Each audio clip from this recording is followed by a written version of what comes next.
Good morning, everybody. Thank you for joining us. This morning's learning is sponsored by Sue and Ray White in memory of Sue's mother, Sarah Bas Meir Elio, Zichron Lebracha. Should be a schus for the neshama. Okay. We will begin with chapter 19, verse 32. Chapter 19, verse 32. One of the most bizarre episodes in Chumash. Lot and his daughters have been saved. Famously, Lot's wife turned to a pillar of salt. They went to this place. It's just the three of them, and one daughter says to the other, let's actually start with verse 31. The elder daughter said to the younger daughter, our father's an older man. And there's no one around to have relations with us in the ways of the world. Verse 32, let's get our father drunk. We'll sleep with him. And we'll, create offspring from our father, a new generation of offspring from our father. And from these, and each of them had relations with their father, and each of them had a child. And from these relations came the nations of Ammon and Moab. Okay, so what is this? Is this good? Is this bad? Is it something in between? How do we view this? So very interesting, Ramban. Ramban says, Ramban on Pasuk Lamed Beis, Umchayem Avinu Zara, U'ulai, Ki Amru Nase Anachnu Amase Aroi Lanu, Ki Rachem Elokim, V'nolid Zachar Nekeva, V'yiskayim Ha'olam Mehem. The Ramban says, hold on a second. Literally translated, what they are saying is, we will renew the world through our Father. So, who says? Obviously, not everyone who wants to become pregnant can become pregnant. But more so, it's only going to work if one of you has a boy and one of you has a girl, right? So how could you say this with such confidence? The whole concept here is they think the world was destroyed except for the three of them. That's what they think happened. So why are they so sure this is going to work? So Ramban says this is not a statement of fact. This is a statement of hope. Ki rachem hoelokim v'nolid zachar u'nekeva v'yiskayim olam mehem. A great line, by the way. He says we need to do the act that's appropriate for us to do, and we need to have hope that God will have mercy and make it that one is a boy and one is a girl. Ki olam chesed yibana. The world is built through kindness. V'lo lechinam hitzilanu Hashem. An amazing statement for a moment. Why did God save us if not to keep the world moving? Right? In other words, imagine God did this miracle by saving us and we're just going to die here, and humanity is going to end here. Hard to believe. Says the Ramban, V'hinei hayut snuos. They were modest. V'lo ratzu leimor la'aviem sheyisosan. And they didn't want to talk to their father about marrying them. Says the Ramban, Ki ben Noach mutar bevito. Because he cites the Gemara that, again, for Jews, of course, a father's not allowed to have sexual relations with a child, but he says that parents having relations with children is not prohibited in the Noachite laws. Now, presumably they understand this is not ideal, but they're in a tough situation. They're in unique circumstances. But the Ramban says they weren't doing anything wrong. And the reason why they didn't tell their father about it is they felt that the situation compelled them to do this, and it was not a pleasant thing to talk about. But it wasn't for lack of morals or ethics that they went ahead with this. That's the first thing the Ramban says. Oh, shayadavar mechur ma'od be'eni adoros hahem v'lo na'asa ken be'olam. And the other possibility is that this was a completely disgusting thing, and it was sick to the extreme. So these are the two possibilities for how to look at it. An interesting Ramban. Okay. Moving on to chapter 20, verse 2. Avram and Sarah are on the road again. Vayomer Avraham el Sarah ishto achosihi. So they go to the place of Gerar, and Avram says regarding his wife Sarah, she's my sister. Okay, have we had this story before? Yes, we had this story before. Did it go well? No, it did not go well. Vayishlach Avimelech melech Geror vayikacha Sarah. Avimelech, the king, insert local king. Avimelech now says, I'd like to marry Sarah. Okay. By the way, God intercedes. God speaks to Avimelech and says, what are you doing? Avimelech had not had relations with her. And then Avimelech sends Sarah back to Avram. But the obvious question here is, if it didn't work once, what makes us think it's going to work the second time? Why did they do this?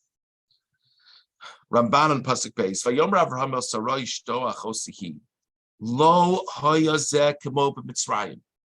Avram had a logical reason to view this as being a very different story than Egypt. Kisham bevoa Mitzrayim. There they came to Egypt. Vayiru Mitzrimis ha'isha ki yafahi. The Egyptians saw that the woman was beautiful. Vayalalu osa el asarim v'el melech. And they were talking about her a lot, and they praised her to the officers and the king. Kianche zimahain, because they were people of sexual immorality.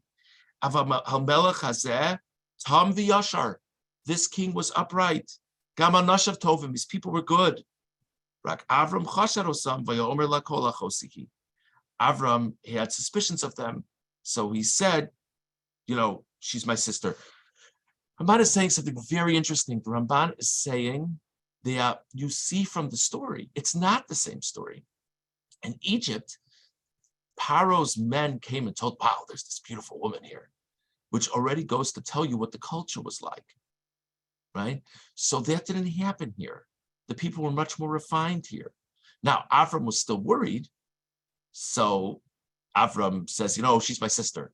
But Avram had strong reason to believe that it will be different this time.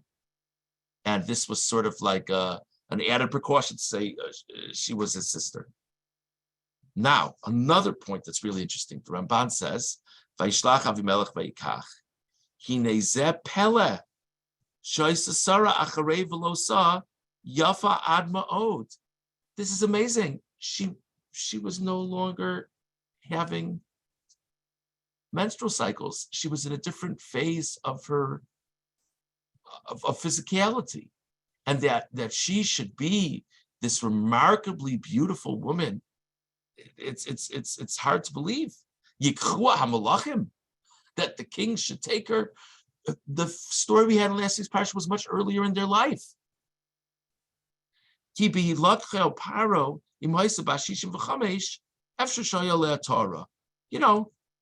when Paro took her, let's say she was 65 years old, but it could be that she was still very, attractive. She's much older here. So it's really hard to believe, which the Ramban is not saying it in this way, but it's another thing to think about in terms of maybe it is going to be different this time. The Ramban says, maybe she regained her youth physically when the angel told them that she would have a child. Maybe, but it's far from clear that that's the case. But an interesting Ramban. I should mention, it's obviously not a Ramban here. I think it's the Ramban elsewhere in Chumash. The Ramban says, if I remember correctly, that actually this thing about introducing Sarah as his sister was something they did in many, many places. And the only times we hear about it is when it went wrong. You know what I mean? But it's not like, but the Ramban's contrast between this situation and the last situation are also interesting to think about. Okay, moving forward, chapter 21, verse 11. We actually, this is from the laning of Rosh Hashanah, so we discussed this not so long ago.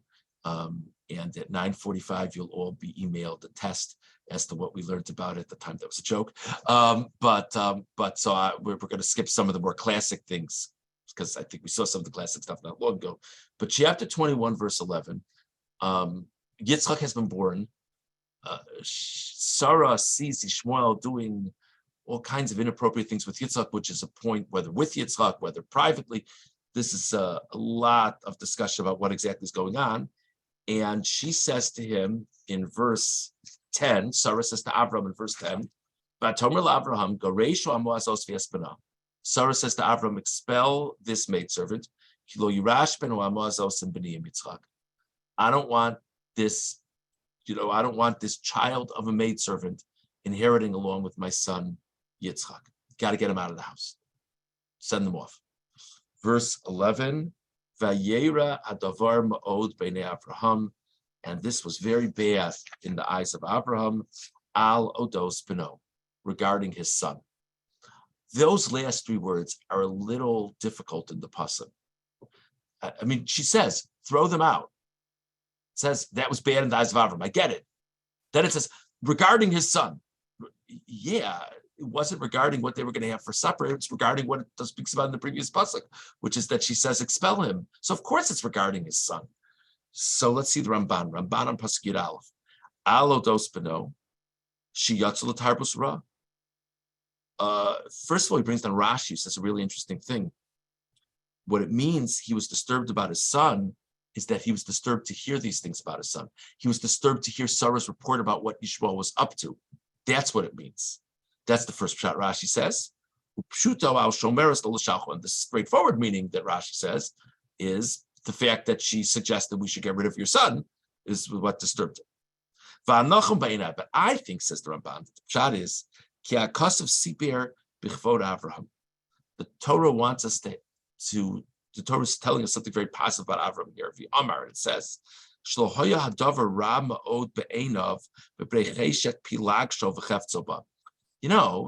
might have heard the story and say, oh, he enjoys being with Hagar and he doesn't want to lose her. You might have thought that. So the pasuk says very clearly regarding his son. That was what bothered him.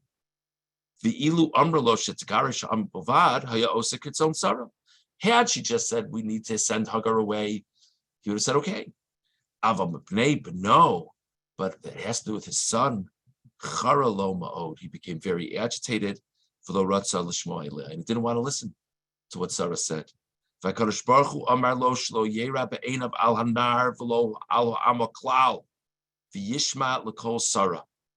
then God intervenes, which is the next pasuk, and says, don't be disturbed. Sarah's telling you the right thing. You have to send both of them away.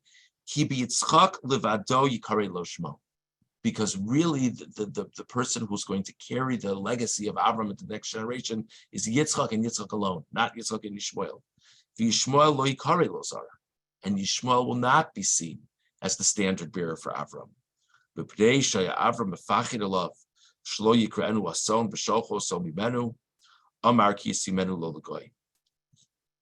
You have in this pasuk, God says to Avram, your real offspring is Yitzchak, and a nation is going to come from Yishmael.